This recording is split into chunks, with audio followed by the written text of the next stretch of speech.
Portugal, 10 years ago, they decriminalised drugs, and not one person has gone to prison. And as a result, they help people who are on heroin. They give them methadone, they give them clean needles, and they managed to reduce the amount of heroin addicts by 50%. They have managed to stop people breaking and entering. An enormous percentage of less people are now breaking and entering. And what about young people, people under 18? That's gone down. That's gone down, I believe, on all drugs. But and anyway, any the most important thing is there's no sign of a major increase in a problem in any sectors. And no sign of big corporations making money out of it? No. So this is all they've simply done is decriminalise. Now that is one approach that I think would get rid of. It basically means that if my brother or sister or my children have a drug problem, I do not want them to go to prison. I want them to be helped. And tell us what the lesson of Portugal really is. Well, it's difficult to say what the lesson is. First of all, the war on drugs in Portugal, if that's what the metaphor that you want to use, and I think it's an absurd metaphor, as always. We all agree on that. Yeah. The first thing is it hasn't stopped because it's not legal to distribute drugs, it's not legal to import them or produce them. That's the first thing. So they've only legalised a small amount of possession of a small amount. Actually, the crime rate has increased. It's not true that breaking and entering has reduced. It's actually increased slightly. I'm not saying it's increased because of it, but it is not true that the relationship between crime and drugs is as simple as presented. Richard Branson, just the point that Theodore Dalrymple made, which was that crime rate has actually increased in a country like Portugal, which has decriminalised some kinds of drugs. What would you make of that? Well, all I can say is I went to Portugal on behalf of the Global Drug Commission. I met the head of the health programme who oversees the whole programme in Portugal and looked at all the statistics. And in pretty well every single statistic that I saw, I mean, crime seemed to have reduced dramatically, and those were the figures that the Commission got, and those were the figures. Sorry. And sorry, you don't have to take the word of legalisers or decriminalisers like us. João Figueira, the chief inspector of the Lisbon Drugs Unit, who was a sceptic, who opposed this law, who was on your side, said earlier this year to Fox News, not an institution sympathetic to us, the levels of conflicts on the street are down, drug-related robberies are down, and now the police are not the enemy of the consumers. It's really important to bear in mind, virtually no one in Portugal wants to go back. Can I just add one quick one, and that is just look at the logic of it. Somebody has a heroin problem, and the state just says, we will supply methadone and we will supply your needles. You don't need to go and break and enter anymore, because we will make sure that we help you until we manage to get you off this problem. Then, therefore, why would they still be breaking and entering if the state are helping them? OK, Theodore Dalrymple, last word on this, and then we have to move on. Well, first of all, I refer to Eurostat, which says that the crime rate has actually increased slightly. The relationship between heroin, for example, is much more, and crime is much more complex than Richard Branson is saying.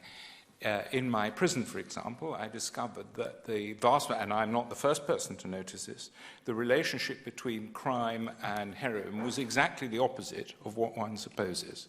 That actually the vast majority of heroin addicts who end up in prison have committed between 50 and 200 criminal acts before they ever took heroin. In other words, whatever it is that causes people to become criminal also causes them to become addicts. And what has been said about Portugal is absolutely true. I have been there. We made a film, a documentary, showing different situations. It is true that in Portugal, the Portuguese are reducing the use of drugs exactly because they decriminalize. They also are keeping some penalization, but not through the judicial system. And the point is that in Portugal, they are being successful in reducing the amount of those who are using drugs. So I think it's important. I understand the medicine and the numbers. And I'd just like to say something to Richard and the other people who have spoken about Portugal. Eurostat's Statistics in Focus Bulletin says that crime in Portugal is up by 17% since 2001. And it also says that the murder rate is up by 40% since 2001. Can I interrupt one? 2001 is what happened in 2001? 2001 is when drugs were decriminalised. That's when their policy went into effect. Use, yes. Okay. And the European Monitoring Centre for Drugs and Drugs Addiction, which is actually headquartered in Lisbon and whose chairman is exactly the same person that Richard spoke to, says that drug use has gone up across all categories since 2001, and the number of problem drug users is exactly the same today as it was in 2001. Is there a story? No significant difference. All they've done is succeeded in getting 30,000 people hooked on methadone as well as heroin with absolutely no plan to get them off. My take on this is Winston Churchill. Remember Winston Churchill, he was not the man who won the Second World War, he was the man who didn't lose it. And the argument for the legalisers is really this. What they are proposing is a probably irreversible experiment with at least the possibility of total catastrophe. We have no idea what a totally legalised drug world would look like. The only two places that are being put forward at the moment are Portugal and Western Australia. They are small, isolated countries. If the United States, the United Kingdom, France, India utterly legalised drugs, then we have no idea what that would look like. We have no idea what effect that would have on children and young people. I want to go now to Neil McKeganey. Neil, I want to come back to Portugal. You've studied this at great length. What is your takeaway on Portugal? Well, there's been, I think, some misleading statistics presented tonight which give the impression that Portugal is a rose garden. That is not the case. We are seeing now a steady increase in some of the indices of harm. But I think I'd like to also say that, you know, there is no country in the world, that is no country, not even a single country, that does not have a drug policy comprising three things. That is treatment, prevention, and enforcement. And it's easy to say, I prefer treatment in all of that because it looks nice, it's cosy, and I would like my loved ones to get that treatment. But, you know, drug policy is a three-legged stool, and you saw away at one of those legs, and you can predict what the consequence is going to be. Now, we need effective treatment, we need effective prevention, but we need effective enforcement as well. And the research which I and colleagues in Glasgow have carried out shows that if you have effective enforcement, that often is a catalyst, a powerful catalyst to get people into treatment. So it's completely misplaced to play off treatment as against enforcement. It would be absolutely crazy in the face of this global problem to take away one of the strands of our prevention, enforcement and treatment. Too bad that everybody here is referring to Portugal. It's the flavour of the month. Used to be the Netherlands and used to be Switzerland until their experiments crashed and of course they disappear from the radar screen. But don't be misled. Portugal has not decriminalised supply. Portugal is indeed constraining supply the way all other countries do. And indeed, as it was said erroneously, crime has not declined. Crime in Portugal has exploded, but there have been here attempts to falsify the information. Now, the problem with the supporter of the motions tonight is the focus they place on supply. In a cunning way, they propose switching supply from mafias to venture capitalists or pharmaceutical companies. Is this desirable? What's the advantage? Steve Rolls, I'll bring you in. What do you make of this idea that if you end the war on drugs, you have suddenly all the big drug companies coming in? Well, I mean, what would happen? We're talking about moving from a criminal sphere into a sphere of government, potentially government regulation, which can be as strict or as relaxed as we would want it to be. It's effectively a blank slate. So, you know, the idea that big pharmaceutical companies would take over these things and aggressively market them is, you know, I think that's wishful thinking. We can be as strict and as tight in our regulations as we want to be. Have they done that in Portugal? Have they done it in Amsterdam? No, they've only decriminalised use in Portugal. They're not talking about actually regulated markets. More Portugals, let's have more Netherlands and see what the evidence is. Do they ever look at the evidence? And Switzerland. And Germany. I mean, and South Australia and Western Australia. Right. There is a real refusal to look at the evidence, and it's really important we get these figures clear. The British Journal of Criminology, which has no dog in this fight, it's just there to find out independently what the facts are, says unequivocally, use use went slightly up from 3.4% of the population to 3.7% of the population, but addiction was significantly down from 7.6 per thousand to 6.8 per thousand. HIV was down by 17%. And the reason is simple.